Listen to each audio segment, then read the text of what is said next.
David's troubles. David's troubles. David what? David's troubles. Class number 451, David's troubles.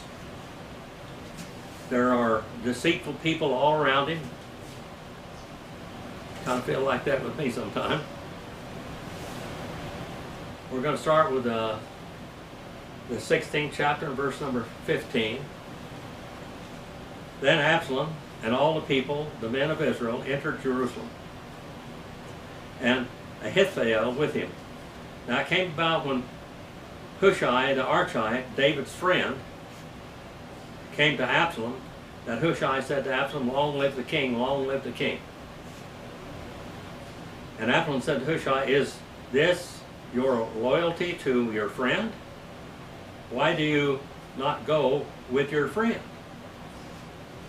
Then Hushai said to Absalom, "No, for whom the Lord, this people and all the people of Israel have chosen, his will I be. With him, and I will remain.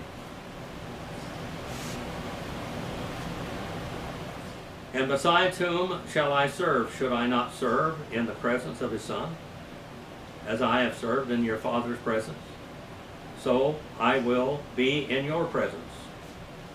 And Absalom said to Ahithophel, "Give your advice, what shall we do?"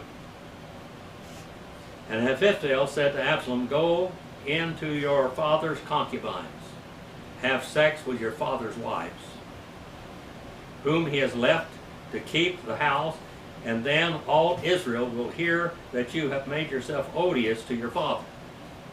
And the hands of all who are with you will also be strengthened when you do this."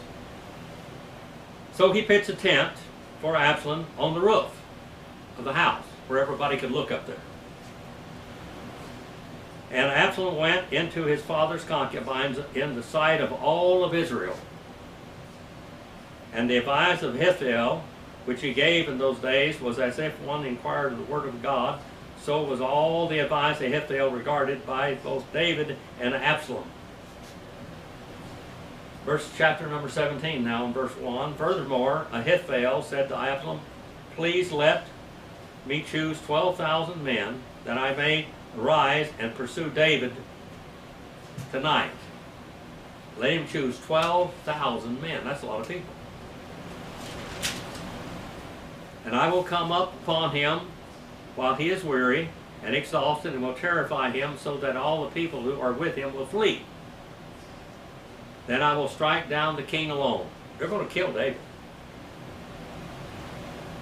"And I will bring back all the people to you, and the return of everyone depends on the man you seek. Then all the people shall be at peace." All we got to do is kill your father.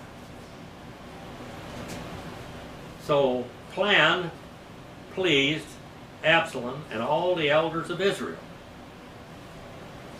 This is, I mean, the tables turned here in 24 hours. Now Absalom had set the trap long before. When he went to Hebron, he set the trap. Then Absalom said, "Now call Hushai the Archite also, and let us hear what he has to say." And when Hushai had come to Absalom, Absalom said to him, "Ahithophel has spoken thus. Shall we carry out his plan? If not, you speak."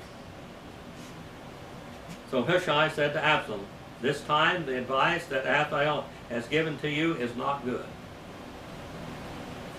Moreover, Hushai said, "You know that your father and his men, that they are mighty men, and they are fierce, like a bear, and robbed of her cubs in the field, and that your father is an expert in warfare, and will not spend the night with the people.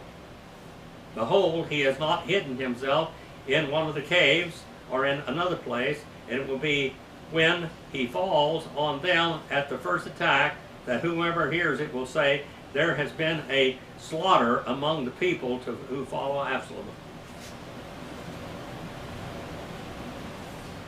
Deceit and corruption here. "And even the one who is violent, whose heart is like the heart of a lion, will completely lose heart. For all Israel knows that your father is a mighty man, and those who are with him are valiant, mighty men. But I counsel that all Israel be surely gathered to you from Dan even to Beersheba, as the sand that is by the sea in abundance, and that you personally shall go into battle. Go there yourself, Absalom. And so we shall come to him in one of the places where he can be found, and we will fall upon him as the dew falls upon the ground, and of him and all the men who are with him, not even one will be left. And if he withdraws into the city, then all Israel shall bring ropes to that city, and we will drag it into the valley until not even one stone is found there. Then Absalom and all the Israel said that the counsel of Hushai the Archite is better than the counsel of Ithael. For the Lord has ordained to thwart the good counsel of Ahithophel, in order that the Lord might bring calamity on Absalom. Then Hushai said to Zadok, and to Abiathar the priest, this is what Ahithophel counseled Absalom and the elders of Israel, and this is what I have counseled. Now therefore send quickly and tell David, saying, do not spend the night at the fords of the wilderness, but all means cross over, lest the king and all the people who are with him be destroyed. Now Jonathan and Ahimaaz were staying in Rogel, and a maidservant would go and tell them, and they would go and tell King David, for they could not be seen entering the city. But a lad did see them, and told Absalom. So that the two of them departed quickly and came to the house of a man in Bahurim, who had a well in his courtyard, and they went down into the well. It was actually a cistern is what it was. And the woman took a covering, and it spread over it the well's mouth, and scattered grain on top of it, that nothing was known. She covered up the well and made it look like there was just a threshing floor. And Absalom's servants came to the woman at the house and said, where are Ahimaaz and Jonathan? And the woman said to them, they have crossed the brook of water. And when they searched and could not find them, they returned to Jerusalem. And it came about, after they had departed, that they came up out of the well and went and told King David, and they said to David, arise and cross over the water quickly, for thus Ahithophel has counseled against you.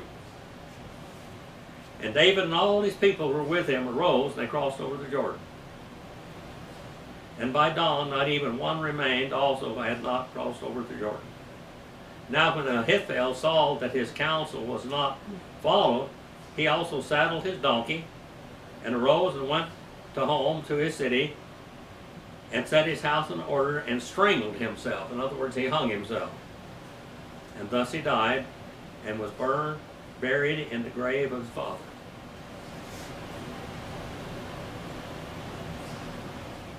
Then David came to Mahanaim, and Absalom crossed over the Jordan, and he all the men of Israel with him. And Absalom set Amasa over the army in place of Joab. Now Amasa was the son of a man whose name was Jethro, the Israelite, who went to the Abigail, the daughter of Nahash, sister of Anah, Zeruiah, Joab's mother. And Israel and Absalom camped in the land of Gilead. Now when David had come to Mahanaim, and Shobi, the son of Nahash, from Rabbah, the sons of Ammon, Machir, the son of Amiel, and Lo-debar, and Bas-Ziliah, the Gileadite, from Rogelim. They brought beds, and basins, and pottery, and wheat, and barley, and flour, parched grain, beans, lentils, and parched seeds, honey, curd, sheep, cheese of the herd, for David and the people who were with him to eat, for they said the people are hungry and weary and thirsty in the wilderness. Now chapter number 18 now. When David numbered the people who were with him, and set over the commanders of thousands and the commanders of hundreds, David set the people out 1/3 under the command of Joab, 1/3 under the command of Abishai, and the son of Thariah, and Joab's brother, and 1/3 under the command of Ittai the Gittite. And the king said to the people, I myself will surely go out with you also. But the people said, you shall not go out, for if we indeed flee, they will not care about us. Even if half of us die, they will not care about us. But you are worth 10,000 of us. Therefore, know it is better that you be ready to help us from the city. Then the king said to them, whatsoever seems best to you, I will do. So the king stood beside the gate, and all the people went out by hundreds and thousands. And the king charged Joab and Abishai and Ittai, saying, deal gently with him for the sake with the young man Absalom. Here's a guy that's trying to kill him, and he's David. David says, deal gently with Absalom. They're going out there to defend the king, and Joab is going to kill Absalom. And all the people heard what the king charged and the commanders concerning Absalom. Then the people went out into the battlefield against Israel, and the battle took place in the forest of Ephraim. And the people of Israel were defeated there before the servants of David. And the slaughter there that day was great. 20,000 men were killed. For the battle there was spread over a whole countryside, and the forest devoured more people that day than the sword devoured. Now Absalom happened to meet the servants of David, for Absalom was riding on his mule. And the mule went under the thick of branches in a great oak, and his head caught fast in the oak, so that he was left dangling and hanging between heaven and earth, while the mule that was under him kept going. When a certain man saw it, he told Joab and said, behold, I saw Absalom hanging in an oak tree. Then Joab said to the man who had told him, now, behold, you saw him. Why then did you not strike him there to the ground? And I would have given you 10 pieces of silver and a belt. And the man said to Joab, even if I should receive 1,000 pieces of silver in my hand, I would not put out my hand against the king's son, for in our hearing the king charged us about and Abishai and Ittai, saying, protect me from me, the young man Absalom. Otherwise, if I had dealt treacherously against his life, and if there is nothing hidden from the king, then you yourself would have stood aloof. And Joab said, I will not waste time here with you. He took 3 spears in his hand and thrust them through the heart of Absalom while he was yet alive in the midst of the oak tree. God caught Absalom. God caused his hair to catch in that oak tree. God took him there so that he could be dispatched. 10 young men carried Joab's armor, gathered around and struck Absalom and killed him. Then Joab blew the trumpet, and the people returned from pursuing Israel, for Joab restrained the people. Nobody needs to die now. They took Absalom and cast him into a deep pit in the forest, and erected over him a great heap of stones, and all Israel fled, each to his tent. Now Absalom, in his lifetime, had taken and set up for himself a pillar, which is in the king's valley. For he said, I have no son to preserve my name, so he named the pillar after his name, and it's called Absalom Monument to this day, and I believe you can still see that over in the name in the land of Israel. I have seen Absalom's tomb or Absalom's monument. Then Ahimaaz the son of Zadok, said, "Please let me run and bring the king news that the Lord has freed him from the hand of his enemies."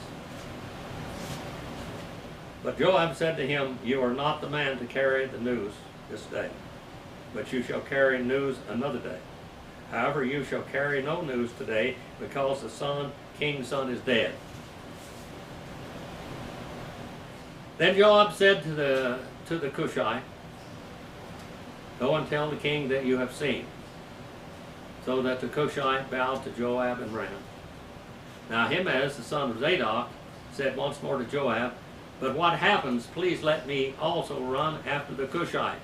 And Joab said, "Why would you run, my son, since you have no reward for going?"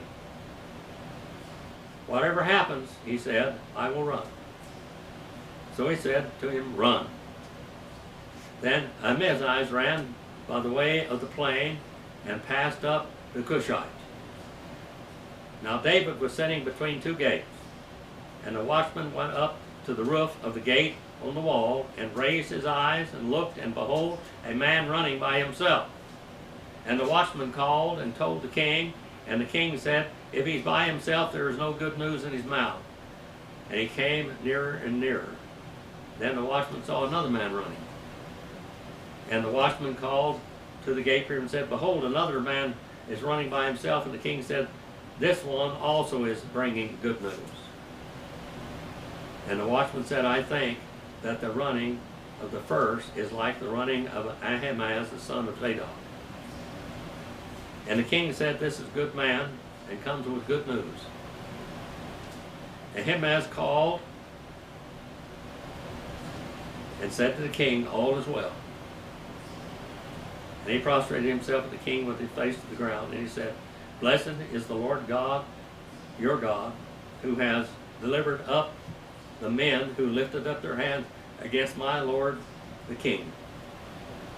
And the king said, "It is well with the young man Absalom." And Ahimaaz says, "When Joab sent the king's servant and your servant, I saw a great tumult, but I did not know what it was." Then the king said, "Turn aside and stand here." So he turned aside and stood still. And behold, the Cushite arrived, and the Cushite said, "Let my lord the king receive news, for the Lord has freed you from this day from the hand of all those that rose up against you." Then the king said to the Cushite, "It is well with the young man, is it well with the young man Absalom?" And the Cushite answered, "Let the enemies of my lord the king and all who rose up against you for the evil, he is that man. He is that young man." And the king was deeply moved, and went up to the chamber over the gate and wept. And thus he said as he walked, "O my son Absalom, my son, Absalom, would I have died instead of you, O Absalom, my son, my son." David was weeping over his son now. It would be hard because he loved that boy so much. But that boy wanted to kill him. There was nothing good. Absalom means peace to the father, or the father of peace. Absalom would never give peace to his father until now. Absalom had to be gone. Absalom was not going to be king instead of David when he died. We'll find that out later. Now Absalom was taken by God. God caused his head to get caught in that oak tree branch. Oak tree branches toward the end are really not very strong. They're brittle. You can break them off. But God made them strong that day enough to hold Absalom until Joab could come and thrust him through with spears. Absalom was fighting God's man, God's anointed. If Absalom had believed in God like his father, he would not have touched his father at all, because he knew that he was the Lord's anointed. God had not anointed him to be king. He was jealous, he was wicked, he was a murderer. He caused a lot of people to die. These messages from these chapters in the Old Testament are for us today. With the problem that we meet today in every way. What had happened if David had corrected his son Absalom when he raped his sister and forced him to marry her and respect her? Would this have ever happened? Probably not. But it didn't happen that way, did it? It could have if David had been strong enough. We find out that David was not a strong father. A strong father and a weak man will sometimes destroy his family. And David in many ways did. But all of this was the sowing of wild oats, and the field was ripe to harvest for many years. His sins, his chickens had come home to roost. That great crop from his one sin in his life would haunt him for many years. Father, I send this message out for your honor and glory. Please use it. Please forgive me where I fail you. In Jesus'